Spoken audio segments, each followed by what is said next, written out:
Hey, what's up? It's Bond. Let's talk about Mass Effect. And today I want to talk about where Shepard's body is in the perfect destroy ending. This is where you did so much work that it is at least hinted that Shepard is still alive at the end of the game, signified by what we will see next. Now, first, if you like Mass Effect, if you like games, if you like gaming news, if you like hearing this person, this chubby dude, talk about games either on a podcast or on videos and even some VODs from streams, please subscribe to the channel, like this video if you end up liking it, and leave a comment down below with what you think about where Shepard's body is in the perfect destroy ending.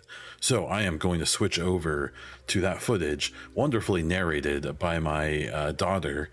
This is the end of my first modded playthrough, but this scene is untouched by the mods.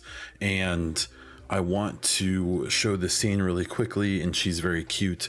And then I want to talk about where Shepard's body is in this scene.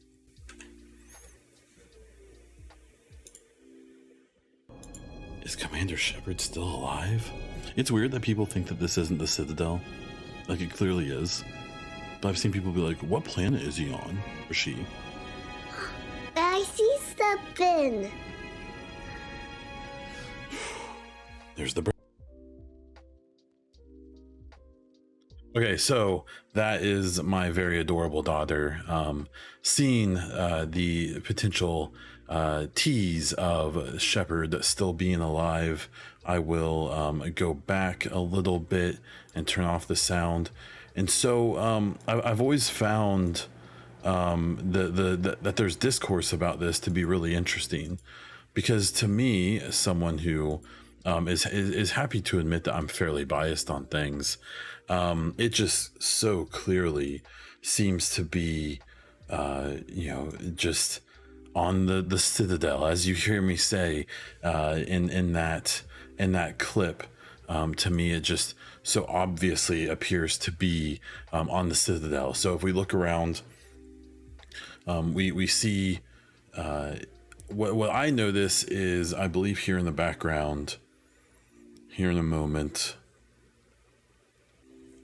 we see debris, we see what looks like broken, maybe concrete and things like that. But right here, these kind of wavy arch, not even arch, but these kind of these features, these architectural features in the background, I'm fairly certain like this is like Citadel and or part of the human made structure that we brought in as well. And so to me, I guess I never realized there was controversy about this. Now, I do want to show, and I don't think this really gives us much more, some of the footage from when Shepard is walking up to this after they are sucked up the beam and sent to where this all happens. So if we go back to, I believe it is here, I will put this to full speed. And so here we have like this is the keeper tunnels that we hear about throughout the series, but we don't actually see. And this is where I don't believe we actually see the exact same structure that I'm referencing in that previous picture, but I still do believe we're seeing something, similar architecture and things like that. To me, this just seems so simple. Now, part of the reason this was somewhat controversial is because they show us this trailer from 2022 from the Game Awards that shows Liara picking up a shard of an N7 helmet. I think unless you're completely on a different track than I am, you see Liara, it's referencing the next game, she's picking up a helmet. That just screams to me the next Mass Effect game. And that screams Shepard, because why would that be a symbolic moment if it's anyone else? Now the question has been, and I've seen people propose it, and it's fair, Is that Shepard's helmet from the Crucible, from the end of the Destroy ending? Say that's going to be canon. Well, why is there snow? That doesn't make any sense. Not completely crazy. You could say that, well, maybe that shard of helmet is on Earth and it's snowy on Earth. Maybe it fell all that way. But then in the scene before, in that 2020 trailer, which I'll put some of that footage over where I'm talking here, she's, they fly in to this planet that has like multiple moons. Like, it's clearly not Earth. So how do I explain that? Well, I don't think that takes away from the fact that we definitely see the perfect destroy Shepard on the Citadel, potentially still breathing. Before that, you have the romantic interest, not putting his name up on the board and looking up to the stars. It's very they're being pretty clear that Shepard's still alive in that particular circumstance. If that's still going to be the case in the next game, well, what's the symbolism of this helmet? Well, the thing you have to consider is that I still believe that when Casey Hudson returned to BioWare in, I believe, 2018 and then left again in 2020, my guess is that he came back to help them right the ship. BioWare knew he was starting his own studio. He was in the works of doing that, which is now called Humanoid, and it has a bunch of the BioWare devs there.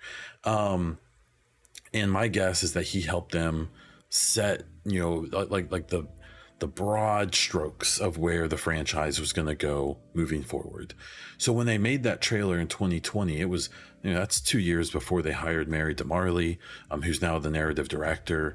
That was a long time before they probably had all the specifics of the story figured out, but they probably had the broad strokes. And what that tells me is that this trailer may not be 100% completely reliable to be giving, if you look at the details of the broken relay, all of the little voice comms happening, the planet they fly to, the characters in the background with Liara, the ship they're on, all of those things could just be concepts, just vague ideas of what could be coming. That helmet could just be symbolic. That her holding up that shard. So maybe it's just a nod to the trilogy players. Like, hey, we remember you. We know you love Shepard, and so did she. But maybe it doesn't mean they're coming back. I don't know. But I don't think that trailer dismisses that Shepard is clearly just in the rubble of the Citadel at the end of the game. And so that's a question I see come up all the time. This is my answer to it. Let me know if you think differently. What do you think of the 2020 trailer? What do you think is going to happen in the next game? Hit me with all that stuff down in the comments. If you liked this video, please like the video. If you want more of this stuff, hit subscribe. I have a weekly podcast called The Echo Cast where I find a way to talk about Mass Effect every week, as well as weekly news. I have VODs on here. I stream here on YouTube and over on Twitch at the same time. Come hang out. Let's chat about stuff. Let's talk about games, Mass Effect, of course, but other stuff as well. So that's what I have for this one. Catch me on social media and everywhere else, Twitch, Twitter, Instagram as Bond Diesel. That's all I have for this one. So until next time.